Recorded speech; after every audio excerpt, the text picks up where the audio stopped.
हरे कृष्णा, राधे राधे। आ गई हूँ आप सब लोगों के सामने एक सच्ची घटना लेकर।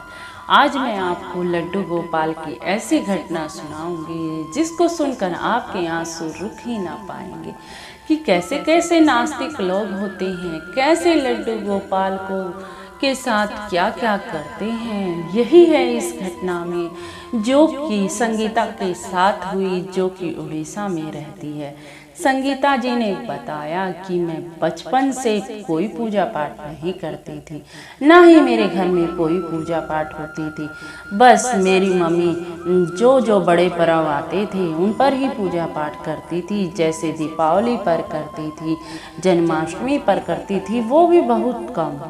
उसी के साथ मैं अपनी मम्मी के साथ उनकी थोड़ी बहुत सहायता कर देती थी, लेकिन मेरा पूजा पाठ में कोई ध्यान नहीं था बचपन में। अब मैं बड़ी हुई, मेरे पापा ने मेरी शादी कर दी। अब शादी करके मैं जब ससुराल आई तो मेरी सास थी, वो बड़ा ही पूजा पाठ करती थी। उसने घर में एक लड्डू गोपाल की सेवा ले रखी थी।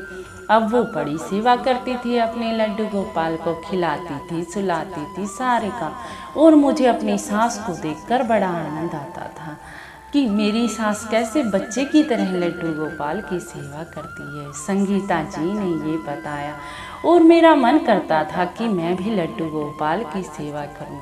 इसीलिए मैंने अपनी सास से यह सब कुछ सीख लिया, जो मेरी सास करती थी।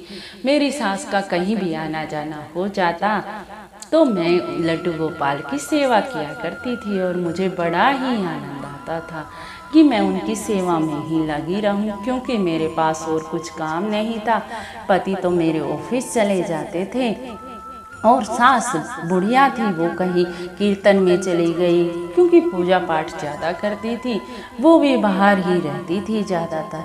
अब मैं अपनी लड्डू गोपाल के साथ ही रहती थी। इतना लगाव हो गया था मेरा लड्डू गोपाल के साथ कि जब भी मैं मायके जाती थी तो अपनी सास से अनुमति लेकर उसे संग ही लेके जाती थी कि मैं अपने लड्डू गोपाल के बगैर नहीं रह सकती। अब मेरी शादी को 1 साल हो गया और मेरी सास का देहांत हो गया। अब देहांत हो गया मेरी सास का, मैं घर में अकेली हो गई, क्योंकि ससुर भी नहीं थे मेरे। ससुर का तो पहले ही देहांत हो चुका था और मैं घर में अकेली थी और मेरे लड्डू का बाबू थे। मेरे पति सुबह ऑफिस चले जाते थे। अब मेरा तो यही काम था कि लड्डू बाबू को 4 टाइम भोग लगाना, उन्हें सुलाना, उन्हें नहलाना, उन्हें कपड़े पहनाना, उनसे बातें करना, राधे राधे का जपन करना। बस मेरा यही काम था और कुछ काम ही नहीं था, क्योंकि अकेली थी तो क्या करती, और बहू थी उस कॉलोनी की, इसीलिए बाहर भी आना जाना नहीं होता था कि किसी से बातचीत कर लूं। इसीलिए सारा टाइम लड्डू गोपाल के साथ ही व्यतीत करती थी। मैं जहाँ कहीं जाती थी अपने लड्डू गोपाल को साथ ही लेकर जाती थी, क्योंकि मुझे पता था कि घर में कौन मेरे लड्डू बाबू की सेवा करेगा। इसीलिए एक बार की बात क्या हुई कि एक बार मैं बहुत ही बीमार हो गई और बीमारी के कारण मैं चल भी नहीं पा रही थी। अब कई दिन हो गए, मैं बड़ी मुश्किल से ही लड्डू गोपाल की सेवा कर पाती थी। मेरा पति भी बड़ा परेशान हो गया, क्योंकि वो नौकरी से आता था फिर सारा काम करता था। बड़ा परेशानी हो गई और मैं ठीक होने का नाम ही ना ले रही थी। फिर मेरे मायके से आया मेरी मम्मी का फ़ोन और मेरी मम्मी बोली, तू कुछ दिनों के लिए यहाँ आ जा, मैं तेरी सेवा पानी कर दूँगी, तेरे लड्डू बाबू को भी संभाल लूँगी। अब मुझे ये कुछ अच्छा लगा। मैंने अपने पति से बातचीत की, कहा कि मम्मी मुझे बुला रही है, तो मेरे पति बोले ठीक है तू चली जा माँ के पास। अब मैं अपने पति के साथ अपने मायके चली गई और अपने लड्डू बाबू को भी अपने साथ ले गई। अब मेरी मम्मी भी लड्डू गोपाल जी से बड़ा प्रेम करती थी। मैं तो बिस्तर पर ही रहती थी, लेकिन मेरी मम्मी मेरे लड्डू गोपाल की बड़ी सेवा करती थी। जैसे मैं संभालती थी वैसे ही मेरी मम्मी संभालती थी, लेकिन मेरी तबीयत में कोई भी फर्क ना पड़ रहा था। मेरी भाभी थी, वो बड़ा चिढ़ती थी लड्डू गोपाल से। वो कहती थी कि कैसे तुम पीतल की मूर्ति की पूजा करते हो, मंदिर में और भी तो भगवान हैं, जैसे वो उन भगवानों की पूजा होती है वैसे इसकी करो, क्यों इसके पीछे सारा दिन लगे रहते हो। तो मेरी मम्मी उसे डांट देती थी कि तू ये क्या बोल रही है, ये मेरी बेटी के लड्डू बाबू हैं, उनके बेटे हैं, मेरी बेटी के बेटे को मैं कैसे ना संभालूं, और उसे डांट देती थी। मैं संगीता बोली, मैंने भी अपनी भाभी को बहुत समझाया है, ये बाल कृष्ण रूप है भाभी, आप इनका सम्मान करो, ऐसे नहीं बोलते भाभी, अच्छा नहीं होता। लेकिन मेरी भाभी तो मानने को तैयार ही ना थी।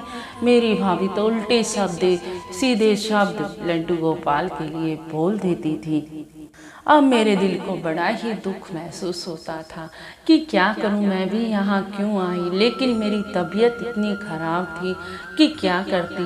मैं चुपके चुपके बस अपने लड्डू बाबू को देख लेती थी, और मेरी मैया तो सेवा करती ही थी, क्योंकि वो तो लड्डू बाबू से बड़ा ही प्रेम करती थी। अब मेरी तबीयत ज़्यादा खराब हो गई तो मुझे हॉस्पिटल जाना पड़ा। अब हॉस्पिटल जाना पड़ा तो मेरी माँ मेरे साथ चल पड़ी। अब मैंने कहा, माँ लड्डू बाबू की सेवा कौन करेगा। वो बोली, मैंने तेरी भाभी को सारी समझा दी, अब तेरी भाभी सेवा करेगी, मैं तेरे को अकेला नहीं छोड़ सकती बेटा। अब संगीता बोली, ठीक है माँ। अब संगीता और उसकी माँ तो संगीता हॉस्पिटल में एडमिट हो गई। अब उसकी माँ संगीता के साथ रहती थी। अब संगीता और उसकी माँ हॉस्पिटल में थी। अब लड्डू बाबू की उसके भाभी ने सेवा तो की नहीं। वो तो पहले ही चिढ़ती थी, और उसके तो मज़ा आ गया, अच्छा है वो भी चले गए। अब जैसे और भगवानों की पूजा होती है वैसे ही इसकी होगी। ना तो लड्डू गोपाल जी को नहलाया, ना ही उसे भोग लगाया, कुछ नहीं किया उसकी भाभी ने, संगीता की भाभी ने। अब संगीता के साथ क्या हुआ, जब संगीता हॉस्पिटल में भर्ती थी तो संगीता बार बार अपनी मम्मी से कह रही थी, मम्मी भाभी को पूछो ना लड्डू गोपाल को भोग लगाया या नहीं, मम्मी भाभी को पूछो ना लड्डू गोपाल को नहलाया या नहीं।